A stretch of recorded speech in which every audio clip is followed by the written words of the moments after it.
Внимание! Говорит Моskva. ¿Cuándo surgió el idioma ruso? Cirilo y Metodio inventaron el alfabeto, pero ¿cómo lo inventaron? Fue que de golpe dijeron, sí, excelente, vamos a escribir con tales letras. Si existió la Rus de Kiev, ¿por qué el idioma ruso no es oficial en Kiev? Intentemos comprender rápidamente el origen de la lengua rusa. ¿Cuándo nace una lengua? Pues cuando recibe nombre. La palabra Rus, de la que deriva el nombre de la lengua rusa, apareció más tardar en el siglo IX. Esta palabra tiene una historia compleja. En el siglo X se llamaba a menudo escandinavos, que eran la élite del antiguo estado. También a los eslavos, pero no todos a la vez. En el siglo XI, los novgorodianos podían decir que iban a Rus cuando viajaban de Novgorod a Kiev o Chernigov, donde vivían los escandinavos que formaban parte de la élite. Sin embargo, a principios del segundo milenio, en general, todos los eslavos orientales aún podían entenderse sin intérpretes. Los novgorodianos podían entender a los kievianos, mas no los habitantes de Praga o Belgrado a estos primeros dos. Para aquel entonces, ya no.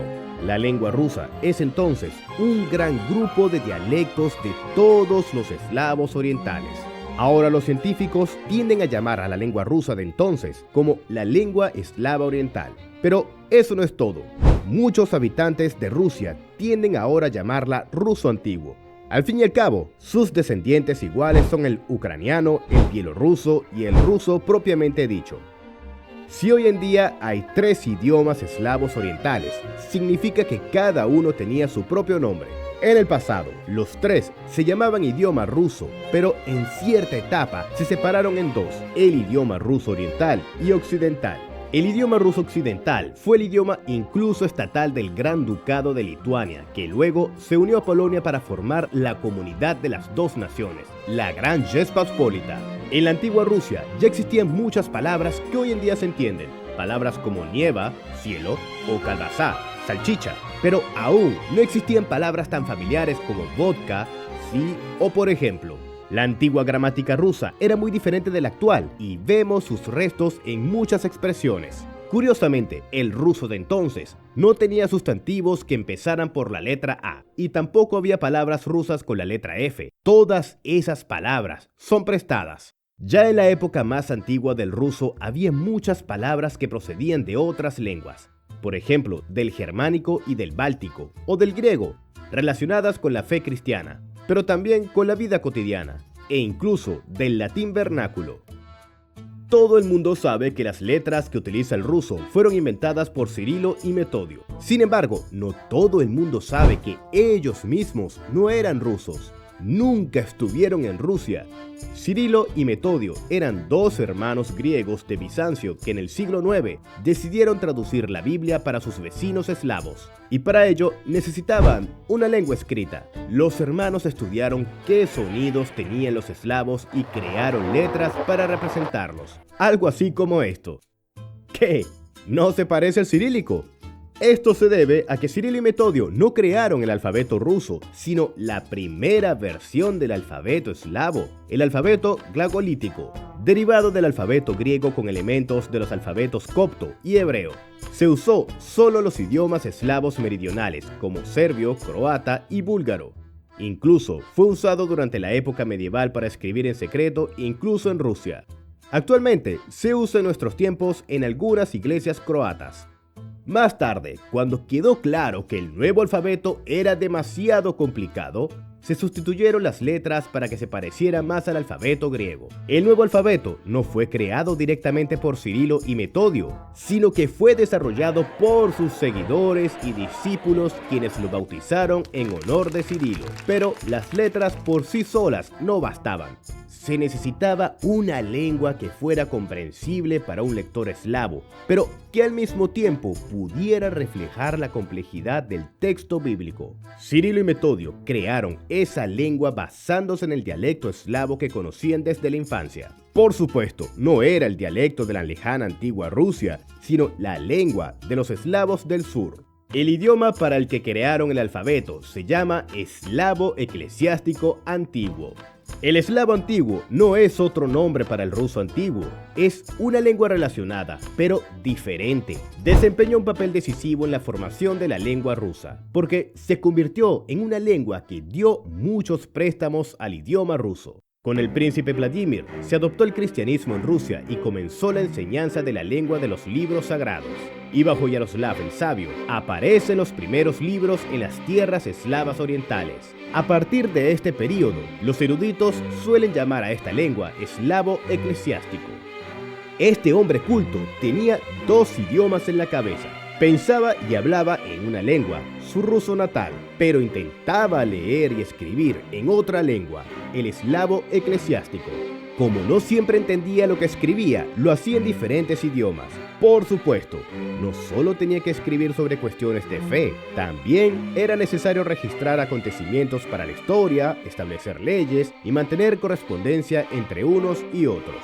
Y cuanto más se alejaban estos textos en su género de los textos eclesiásticos, más se veían influidos por la lengua coloquial rusa viva.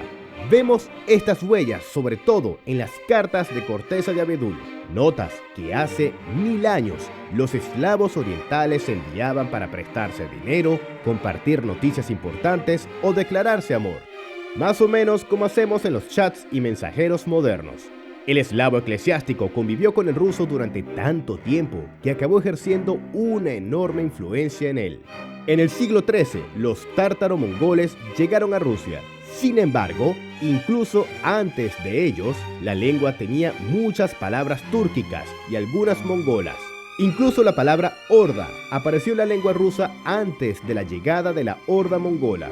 Y la horda trajo a la lengua rusa una nueva porción de turquismos relacionados con la economía y el Estado.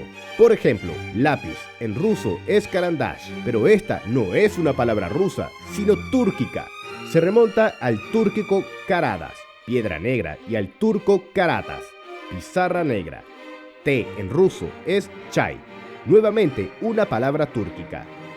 Del francés, palabras rusas como bagage, chassé, sakvayage, trinage, kashmar. Y por si fuera poco, palabras como chemodán, sarafán, son préstamos de las lenguas iranias. Un dato curioso, se suele pensar que la palabra bistró tiene origen francés, pero en este caso es al revés. Bistró es una palabra rusa adoptada por los franceses y viene de la época en que los rusos, tras patear a las tropas de Napoleón desde Moscú hasta la misma París, se reunían en las tabernas y bares en Francia y pedían vino. Los impacientes soldados rusos pedían a los mesoneros franceses que sirvieran rápido las bebidas y para esto exclamaban «Buistra, buistra», que significa «rápido, rápido». Y poco a poco fue adoptado por los franceses para indicar que un establecimiento de comida sirve sus pedidos con rapidez. La formación de este ruso antiguo estuvo además acompañada de influencia de las lenguas habladas por diferentes tribus fino-ugrias dentro de la Rusia actual, como los Meshiora, Merios y Muromianos. Estas tribus fueron asimiladas por los eslavos orientales como rusos en el siglo XII y con ello se fueron insertando sus particularidades fonéticas. Además, el idioma ruso posee préstamos de los pueblos que vivían cerca de Moscú. Por ejemplo, el río Gisdra, en la región de Kaluga. Este río se parece a alguna palabra lituana Gisdras, que significa arena gruesa o grava. Además de eso, tenemos el río Upa, que fluye en el centro de la ciudad de Tula. Upa, el río, se parece a la palabra del idioma lituano upe, que significa agua. Hacia el siglo XIV, el ruso antiguo se divide en 3 grandes zonas, de las que surgirán 3 lenguas diferentes. Por supuesto, antes la lengua era heterogénea. Sin embargo, los límites de los dialectos pasaron de forma bastante diferente.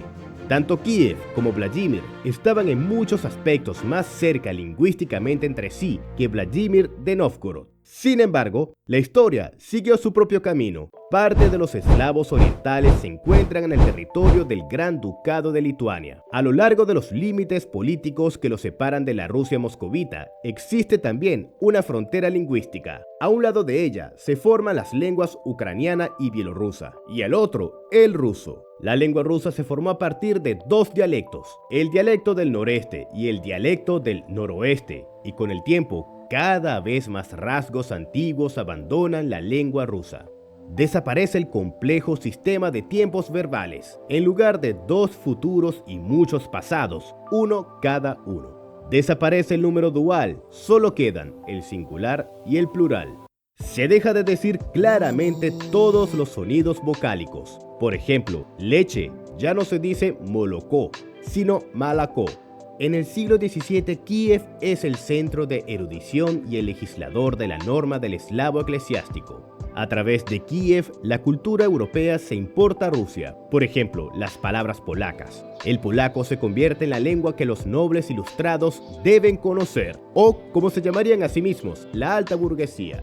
Y a través del polaco penetran también muchas palabras latinas necesarias para las tareas eruditas. Hasta el siglo XVII, los rusos seguían escribiendo principalmente en eslavo eclesiástico, pero su posición ya no es tan estable. Algunos autores de talento podían combinar elementos rusos y eslavos en un mismo texto para lograr exquisitos juegos estilísticos. Y los estudiantes de las primeras academias comprendieron perfectamente que el eslavo eclesiástico no era una forma cultural del ruso, sino una lengua más. Pedro el Grande crearía una nueva cultura secular en Rusia y no necesita la antigua lengua eclesiástica. Creará un nuevo tipo de letra civil para imprimir con ella periódicos, libros científicos y además se deshace de las letras innecesarias. Pedro ordena que los nuevos libros no se traduzcan al eslavo eclesiástico, sino al ruso. Y también, nueva cultura significa nuevos significados para los que no sirven las viejas palabras. Sea como fuere, ¿qué hacer si quieres escribir una carta de amor, pero en la lengua escrita solo tienes la palabra lujuria para ello? A partir de Pedro el Grande, una avalancha de préstamos inundó la lengua rusa. A la influencia polaca se unió la alemana. Todo es una nueva vida. El dibujo, el baile y la esgrima son la ocupación del joven noble. Pedro construye una flota y trae palabras del neerlandés y del inglés. De Occidente no solo llegan nuevas lenguas, sino también cosas nuevas. Bueno, y una nueva forma de pensar. Y para expresarlo se necesita una nueva sintaxis. Tras la muerte de Pedro, resultó que no todos soñaban con separarse del eslavo eclesiástico. Sus defensores dicen, esta lengua forma parte de nuestra cultura, busquémosle un lugar. En el habla sencilla no deben utilizarse palabras eslavas, por supuesto, pero serán útiles en ocasiones solemnes, por ejemplo, para alabar al monarca en poemas. Hacia finales de siglo, los arcaístas tienen adversarios, creen que se debe escribir como se habla. Y así, las dos partes empiezan a discutir.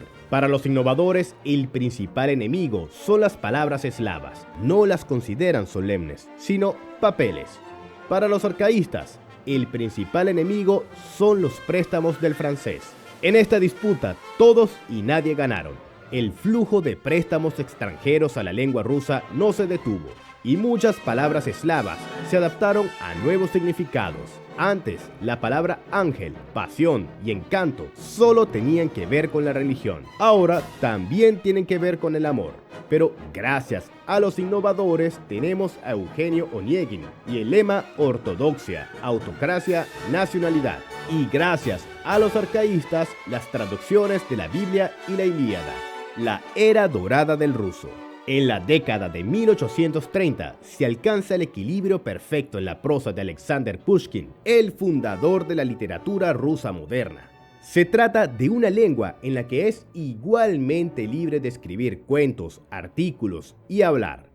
Y Mikhail Lermontov, quien se convirtió en la figura más importante de la poesía rusa desde la muerte en duelo de Alexander Pushkin hasta la suya propia 4 años más tarde, en las mismas circunstancias, crea una corriente lingüística. Sin embargo, no es suficiente a la vez.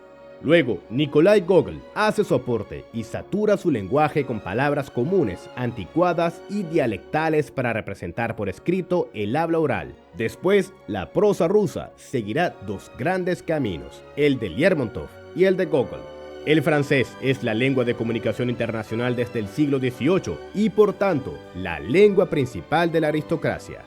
Los oficiales rusos que tomaron París tenían una pronunciación tan perfecta que las parisinas los confundían con franceses. Incluso el mismísimo Lev Tolstoy, que pertenecía a la Juventud Dorada, se distinguía de los suyos por su perfecto acento francés. Más tarde, se avergonzaría mucho de ello. De las lenguas europeas del siglo XIX proceden muchos términos filosóficos y sociopolíticos. Los términos científicos son tan populares que llegan a ser conocidos por todos. A mediados del siglo XIX, cada vez más nuevos grupos sociales empiezan a hablar y escribir activamente y alteran las normas establecidas. Ante esto, las normas intentan regularizarse. A lo largo del siglo, se publican diccionarios académicos, gramáticas y manuales de ortografía. Su propósito es registrar claramente el significado de las palabras y decir, estas palabras son adecuadas para un periódico, estas son solo para conversación y estas ya están obsoletas. En estos diccionarios, el lenguaje se hace más predecible y comprensible en general. Una nota de diversidad la introdujo Vladimir Dal, uno de los más grandes lexicógrafos rusos, autor del Diccionario de Acepciones de la Lengua Rusa Viva y que dejó en su diccionario muchas palabras comunes y dialectales. Los contemporáneos no lo apreciarán, pero tras su muerte, el diccionario de Dal se convertirá en un símbolo de la riqueza de la lengua rusa y en una fuente de palabras para Yesenin y Solzhenitsyn. En 1918 se elimina la yat.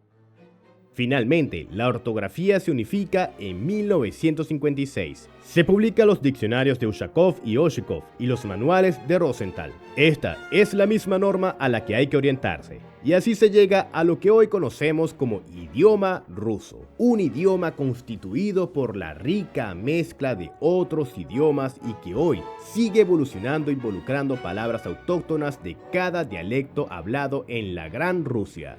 Complicado, definitivamente sí, pero a la vez fascinante.